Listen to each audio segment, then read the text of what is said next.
Prince Anin, twice sentenced to death, twice saved by the Buddha. Can you imagine? A prince sentenced to death not once, but twice, and both times he miraculously survived right under the executioner's blade. This was no mere coincidence. It was the result of the Buddha himself stepping in to intervene. Today, let us unravel this incredible mystery of karma that spanned multiple lifetimes. The desperate cry from the execution ground. Is there anyone in this world who can save me? Listen to that voice. It is the Halala prince in total despair, being led to his execution. He wears the flower garland of a condemned man, walking toward his death under the gaze of the entire city. This is Prince Anin. It is hard to believe that this man, once the golden child of royalty, fell so far. To understand his downfall, we have to turn back the clock to the very beginning. A symbol of peace turned sour. The story takes place between two ancient cities, Shralesti and Varanasi. King Prasenajit of Shralesti and King Brahmadatta of Varanasi had been at war for a long time, resulting in heavy casualties. When King Brahmadatta's daughter was born, she was betrothed to King Prasenajit as a peace offering.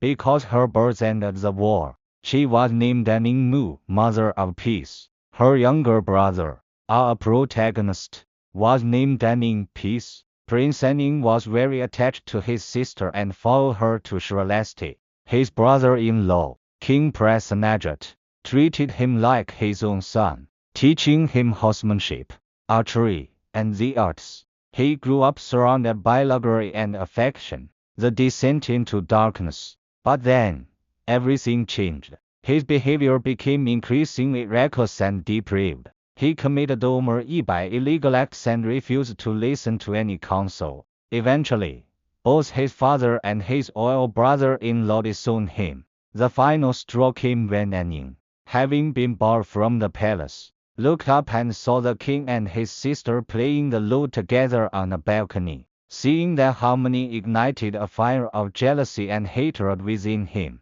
He drew his bow and fired a lethal shot at King Prasenajit. Fortunately, the arrow only snapped a lute string, and the king escaped unharmed.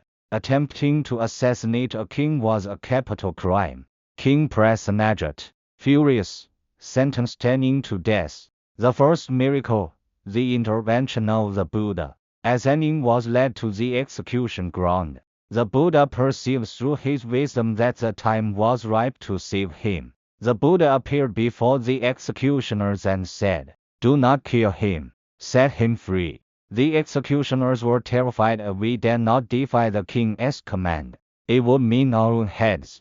The Buddha asked them to wait and went personally to see King Prasenajit.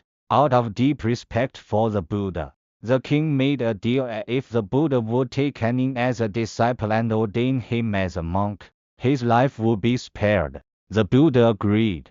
Anin was shaved and ordained.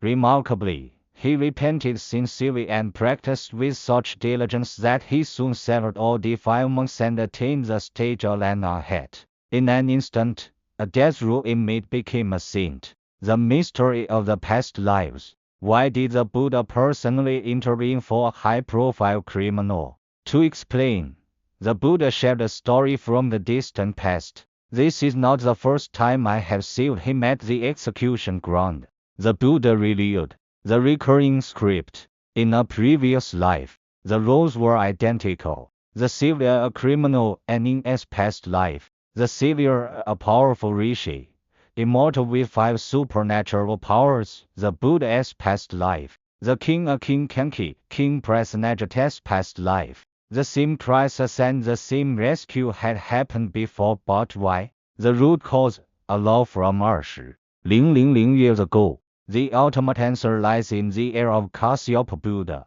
when human lifespans were 20,000 years. In that life, Anin was a diligent monk who spent his life serving the Sangha, the monastic community.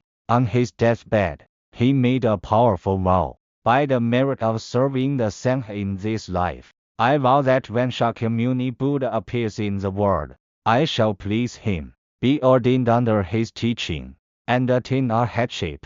This one was a seed of immense energy planted deep within his consciousness. The core revelation, the power of will, pranadhana. The Master's commentary highlights the most vital lesson, and the Buddha's salvation is not unconditional. If Prince Sanin had not planted that virtuous seed and made that great vow in a past life, even the Buddha would have been unable to help him when the blade was at his neck. This story teaches us three things. Salvation is not a random gift, we must plant the good cause ourselves. Every thought matters, our current intentions and vows are actively shaping our future. The Buddha's compassion is constant, like the sun. It shines on everyone. But our seed must be ready to sprout. Prince Sanin's moment on the execution ground was simply the moment his ancient vow finally reached fruition. Even in the darkest depths of life, a seed of goodness planted long ago has the power to bring about an incredible rescue.